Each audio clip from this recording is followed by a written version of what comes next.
Welcome to Freedom Blueprint Podcast. I am getting to hang out today with Sam Preston from Service Scalers. Let's go. So, Sam, good to have you, man. Dude, it's good to be here. Happy Friday. Yeah, happy Friday. Yeah, the time of recording, it's Friday. And how's the weather up there? Oh, it's beautiful. It's going to be 70 degrees outside. You know, I'm going to have to get on a walk. It's sunny. It's great because we just had like the snow apocalypse like last week. It was like a whole 2 inches and everything shut down and broke everything. So glad to get past that.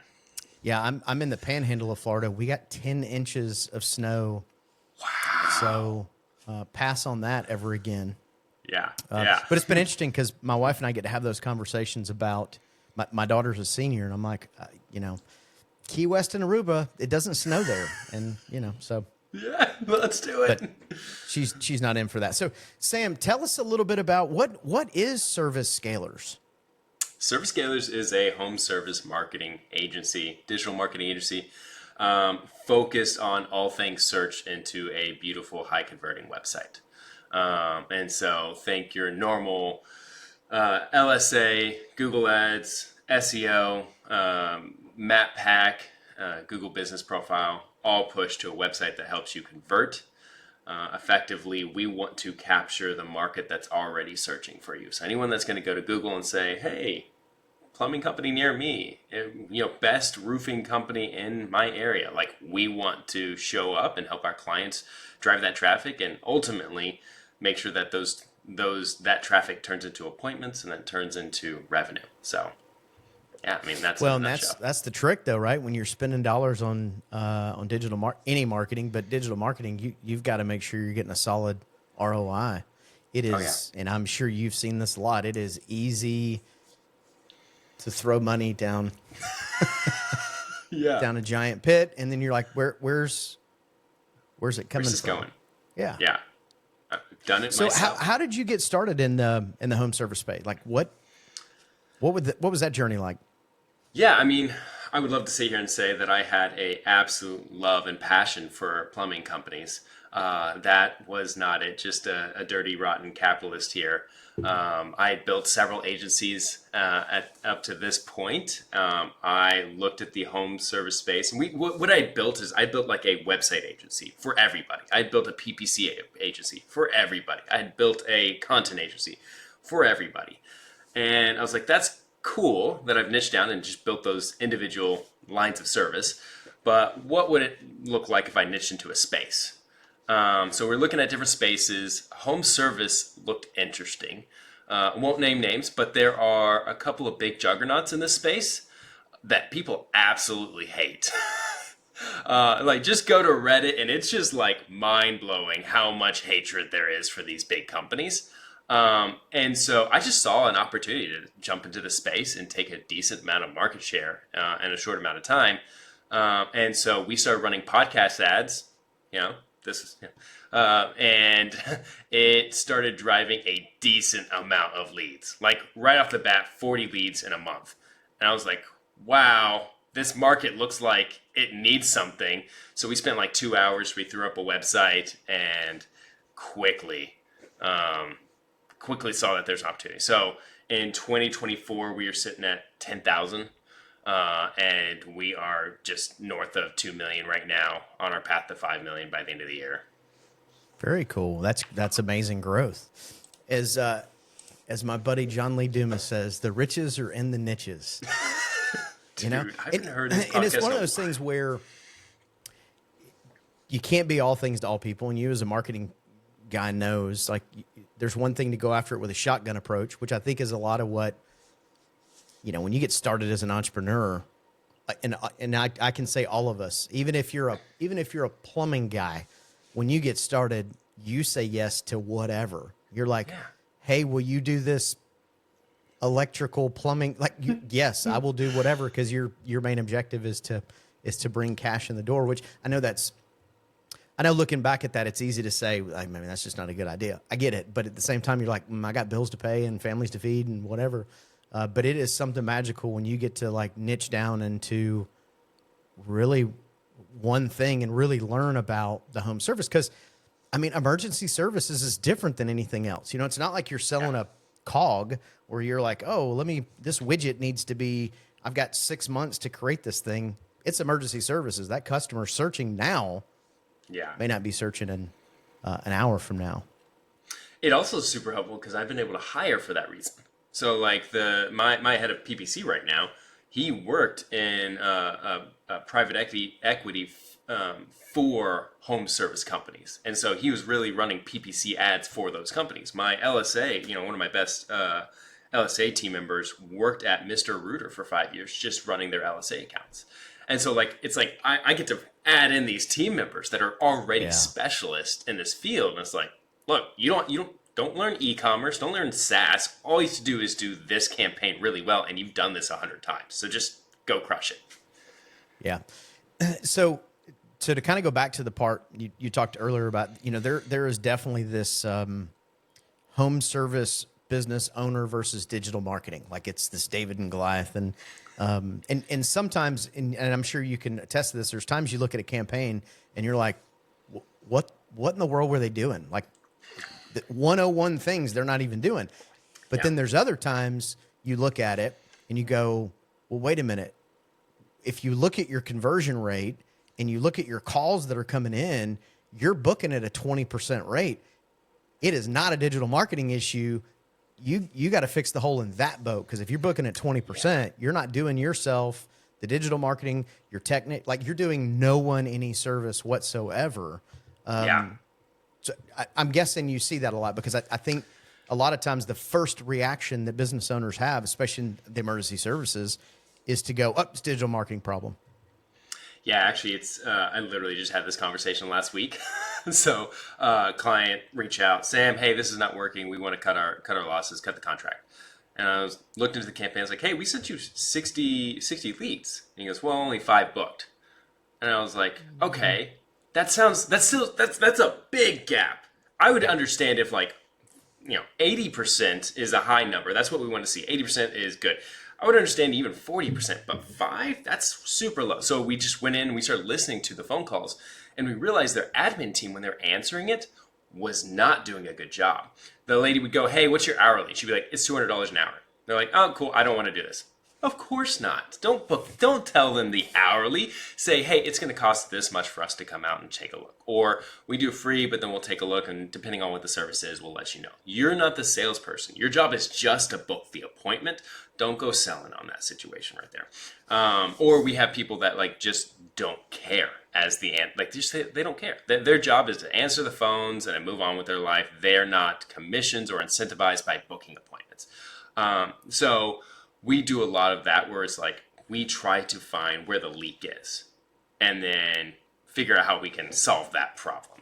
And sometimes I've done shop visits before where the phone rings and really there should be this sense of excitement in your customer service department when the phone rings and you're like, book the call. Like that's the drum you should be book the call. And I've done some shop visits where I've been in there and the phone's ringing. It's almost like, the phone's ringing. Like, are you kidding? That's such a bad vibe. What are you talking about? Answer the phone. Yeah. That's it. Yeah. No, absolutely. So now in the scenario you're talking about with the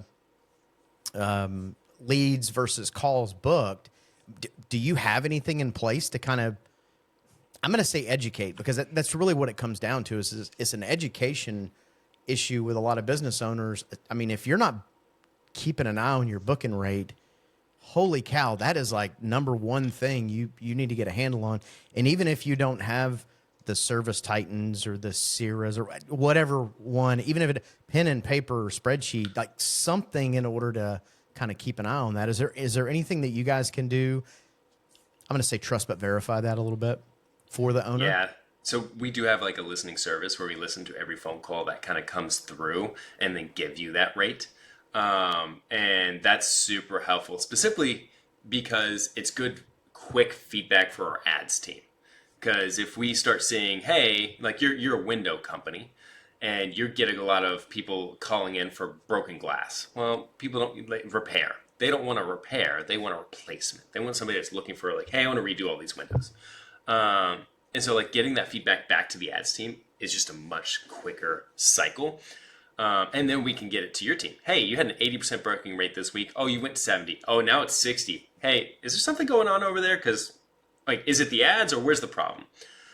The second piece of that is we are definitely pushing into the AI world and starting to work with AI agents, trying to, how do we have AI take a listen to every phone call that's coming through, then look at your CRM to look at what's actually booking, then look at your ad campaign, see what keywords are coming through, and tie that all together to give you a report. That's not today, but that's something we're working on, and But it may so be epic. It's It's literally tomorrow. We're hiring for it for sure. We so one of the things I noticed this past year, I attend a lot of conferences, and there was a couple towards the end of last year that I was walking around the show floor, and I remember just thinking, oh my, like there is AI companies everywhere. Like it's almost the majority, and some of the stuff was like I don't know how that would fit into my business, but AI is definitely a really exciting tool. I would say that as long as used correctly, yeah. Yeah, I would say every business at this point should start looking at that. Whether you're a plumbing company or you are a digital company, there is so much. Like you should hire an AI, specialist, and they don't go by that. No one's an AI specialist right now. They are a Zapier specialist. They are a technical person, and they have an interest in AI. So you can't hire for the AI, but you go, hey, you like this? We're happy to pay you, and then train on this stuff. And then I would assign them a number. Like your job is to save us X amount of money. And you're going to do that by making this team more efficient. Or you're going to do this by making our conversion rate go up. But that's what we're doing. We're bringing this guy in. We're like, hey, we want to make two things. We want a better results for our clients and therefore a better experience. So this is one aspect of what you're working on. But then the second thing is I want you to make my team more efficient at what they do. Again, because I want to make money and I want to grow. And so you definitely And you don't do that find unless your client's making money and growing. Exactly. So it's definitely a win-win scenario for you. Exactly. That's interesting. So I don't think I've talked to anybody about hiring an AI specialist, which to your point, that's not a thing, but man, that's new. Yeah, we're working A with year ago, nobody was talking about that. It's crazy. So we're working with a talent agency that's good at recruiting this, and they've done this placement for themselves. I'm good friends with the guy, so he's done it for himself, and now he's helping us do it. So, I mean, I highly recommend. That's very interesting. Yeah, keep us posted on that because I have never thought about that yet. Now I will, and now I won't forget You should. So, now Sam's this is got all it you're going to be stuck in thinking my about now. So let me ask you this. So obviously working with a lot of clients, seeing a lot of, doing a lot of demos and that kind of thing. What is one of those things that you see most home service businesses forget to do or miss, or something that you go, man, that one little tweak can make a really big difference in your campaign? Yeah, I think I see this in a lot of plumbing companies, specifically when it's not a private equity firm that's come in and bought. When they are somebody that's built from the ground up, they are first a plumber, and then like that's what they think their business is. And you're not a plumber. You are in the business of acquiring new customers. That is the most important thing that you do in your business. The fulfillment side of it is great, and you need to be good. You got to go get those reviews. But if you're not good at acquiring new customers, you will lose out. And so what I mean by that is I had a conversation literally 2 weeks ago where this guy said, hey, I want to pause LSA and I want to persist all to PPC. It's just not working for me. I was like, yeah, like, hey, if it's not working for you, let's not do that. Let's push into something else. But out of curiosity, how much did you spend last month? How many leads did you get? How much revenue did you get? And he said, we spent $400. We got 6 leads, and I don't know how many. I don't know how much revenue we got. And I was sitting there like, that's a $68 cost per lead, bro. Yeah, like pretty good.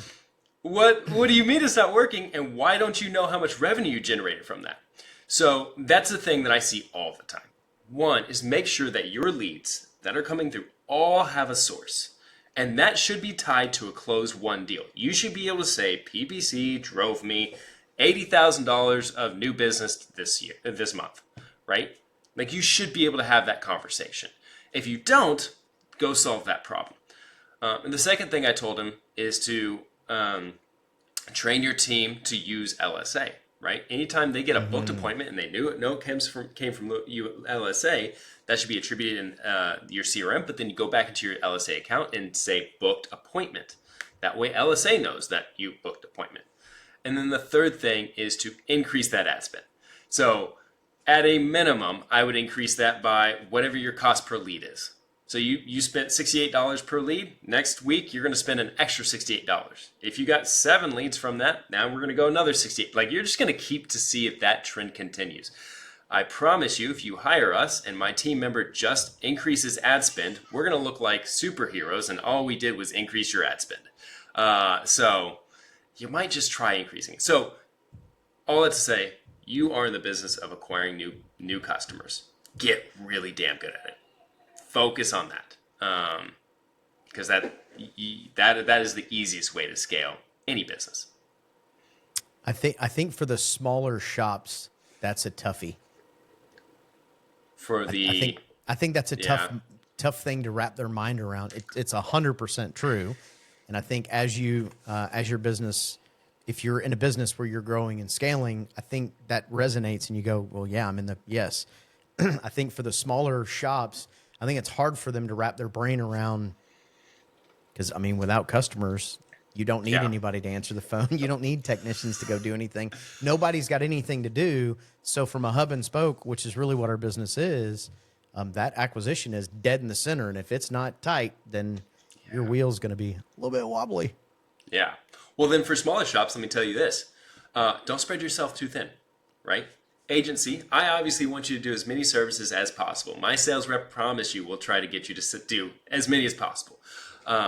But don't spread your ad spend too thin. Don't do LSA and Google Ads if you haven't mastered LSA. Don't go to Facebook when, your Google Ads you're only spending $5,000 a month on Google Ads. Just keep pushing, like master one channel really, really well, and then move on to the next one. I see a lot of people do that where they've got Google Ads and they're spending $2,000 a month. They got Facebook and they're spending $3,000 a month. The problem is you're also paying that management fee. So that ROAS is just so much harder to get. And so stick with one channel, master that, then move on to the second, or at least have only a small portion of your budget, what I call discovery, like you're trying something new, but everything else you should really push into a channel and try to grow as much as you can in that channel before moving on. Great answer. So let me ask you this. What about geographical area? Like what do you think, what would you say to somebody, especially, I don't know, let's say $3 million shop. I mean, obviously you've got to know your numbers. So you need to know what your percentage of spend is. Otherwise you could end up spending 20-30% of your revenue and you're not going to make any money there either. But as far as a geographical area, what would you recommend somebody that's like, let's say I'm 2 million and I'm about to get started and I'm about to really start spending money on LSA and PPC and some of that other stuff? Yeah. 2 million, then you've probably got $16,000 a month, maybe, to spend. And is that what that would be my guess is what you have to spend. I would say in a local area, try to max out LSA. Like that's one of the easiest ones to go out and just do really well. GMB is also one that I think that you could easily start doing those activities to try to grow.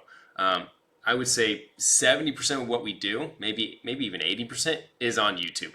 Go YouTube it, and like just how to do GMB, and just do that. Like not that complicated. Honestly, like you would come hire us to do your LSA and GMB, not because you couldn't do it yourself, but because it's cheaper than hiring someone in-house to do it, and we're experts. So if things go wrong, you go, "Hey, Sam, what the heck?" And we're like, "Hey, we're accountable. We'll go make that happen." But those two are really easy for you to do and grow, fairly easy. At that point, I'm probably pushing into Google Ads. You could do some SEO, and I love SEO. SEO is always going to be a long game. You're not doing SEO for 2025. You're doing it for 2026 to be big. So I think you're in that like 2 to 3 million is probably when I start doing some SEO. The only way I would change that is if I do see a big gap in the market. Hint, hint, like I'm in the Charleston area and I see some keyword because I do the searches and I'm like, there's some plumbing searches that nobody's jumping on right now. So obviously I'm a marketer. I know that kind of stuff. So like, that's why I would take advantage of it. But again, I probably wouldn't go that direction. I would probably stick with things that are driving direct searches into your business. I might even tell you to do more of the, what are they called? The home advisor, I would play around with those as well. Sometimes you get terrible results. Sometimes you get nice results. That cost per lead will always be higher than it is other places, but you can easily turn it up and turn it off and just see how it goes. So we have seen a success in those. Again, try all the different ones in your area, try to max it out. And then once you get, again, a little bit bigger, once you get to $3, $4, $5 million, then you should probably be doing everything as far as digital goes from a spend. Well, you never know. People have different habits. Sometimes people go to Facebook for everything. Sometimes people don't Google anything. Some people go to Bing. Yeah. Some people go to Instagram and YouTube. And so, yeah, you definitely want to show up when your customer is looking, not just when they're looking, but where they're looking as well. Yeah, I mean, we don't personally do Facebook ads. Not yet. Anyways, one of these days. Want to go acquire that business. I do not want to build that one from scratch. But I've got friends who are in the home service industry, and they swear by Facebook ads being so great for driving low cost per leads. I've even seen some people do TikTok and have success there. I know some people that do TikTok really well. Yeah. But it is, I think people forget sometimes TikTok, Facebook, Instagram, whatever it is, they're social media, which means they're social. So running just ad after ad after ad is not going to capture, as you run some of these funny videos and some of these goofy clips. That's what people are there for. And that seems to convert really well. And it works too for the recruiting aspect. It's usually a pretty good way to get people to come in. Like, look how cool you guys are.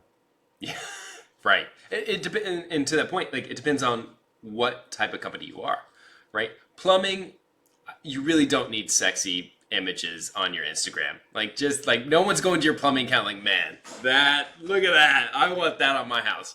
But if you're a window company, you probably should. If you're a Christmas lights company, you better be doing that, right?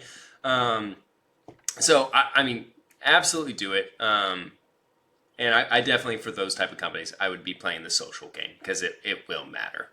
Yeah. Well, cool. Well, Sam, it is awesome to meet you. It was awesome to have you on the show. I was trying to think of how we even connected. I think John Wilson is who connected us. John. I want to say. So, good guy. Any kind of closing thoughts? Any words of wisdom that you might have for the listeners? Yeah, I mean, be good at customer acquisition. Like that has made my life so much better. Is getting really good at that. Know your numbers. Have fun.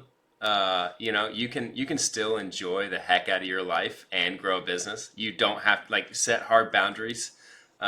We do what's called hang up and hang out. So 5:30 every night, I hang up on business and I go hang out with the fam. So make sure you're taking care of yourself. Too many people stressed out on business. It's not that serious. It's just, it's just life. So it's supposed to be fun. Enjoy it. Enjoy it. Cool. So if anybody wants to get connected with you, Sam, how would they go about doing that? I mean, I'm on Twitter, X, I don't know what to call it. Hey, Sam Preston, if you want. You can find me there. If you want to do work with service scalers or chat there, servicescalers.com.